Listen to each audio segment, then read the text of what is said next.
Candles. They look pretty. They smell nice. I wonder how this was made. Let's dive in. The vast majority of candles are made using paraffin wax, which is a byproduct of crude oil. Our society relies heavily on this stuff. It's used everywhere, and the process of extracting it is really damaging.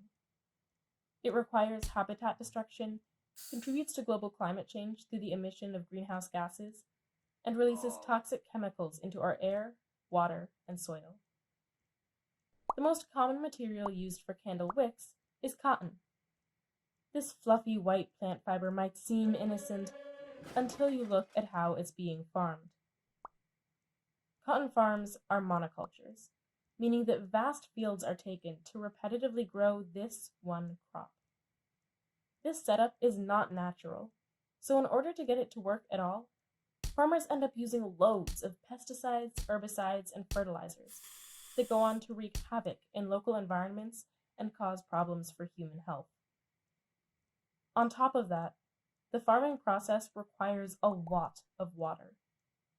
This is a valuable resource, and cotton farms guzzle it up, leaving water scarce for local communities. The next step is to turn these raw materials into something that can be used. Wax is isolated from other components of crude oil, and then it's treated with bleaching agents, deodorizers, and chemical dyes. The cotton is braided and treated with chemicals that make it stiff and impact how it will burn.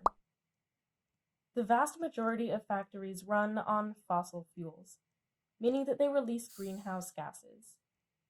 The chemicals used in these processes often end up poisoning ecosystems and threatening human health. At this point, materials can be combined to form the candle itself. Scents and dyes are mixed in, and the wax is poured. And we see the same issues of energy-related emissions and chemical pollutants that we did in the previous step. The packaging of commercial items almost always involves plastic, another material derived from fossil fuels. While, technically, any plastic can be recycled, the reality is that barely 10% of all the plastic that has been produced has been recycled. This is because it's way easier and less expensive to just make a new batch. All that stuff adds up. It's choking our ecosystems, and it's going to be around for a long, long time.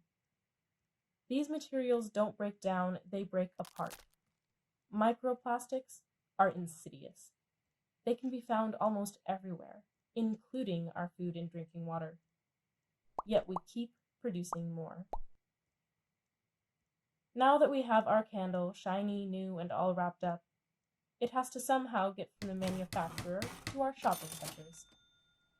Ships, trucks, trains, planes, all powered using, you guessed it, fossil fuels. According to the EPA, almost 30% of America's greenhouse emissions in 2018 came from transportation alone. Finally, it's time to use the candle. Consumers like you and I bring them home so that we can burn them and breathe in the soot and toxins that get released. We don't think of it this way, but yeah. All of those substances that got mixed in when the candle was made, wax, bleaches, fragrances, you remember.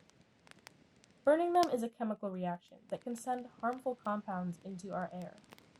Some of the compounds are actually known carcinogens. Typically, we use candles until the wick is burned all the way down. It's pretty uncommon, though, for all of the wax to get used up. Most people just throw these leftover bits in the trash.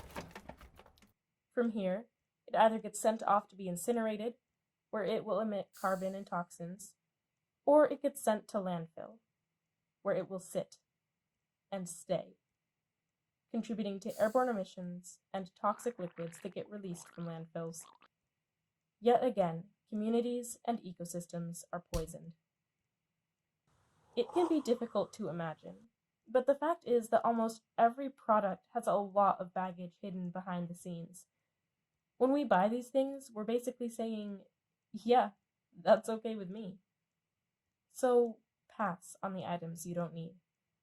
Let the industry know that polluting our planet, exploiting our resources, and putting our health at risk is not okay with you.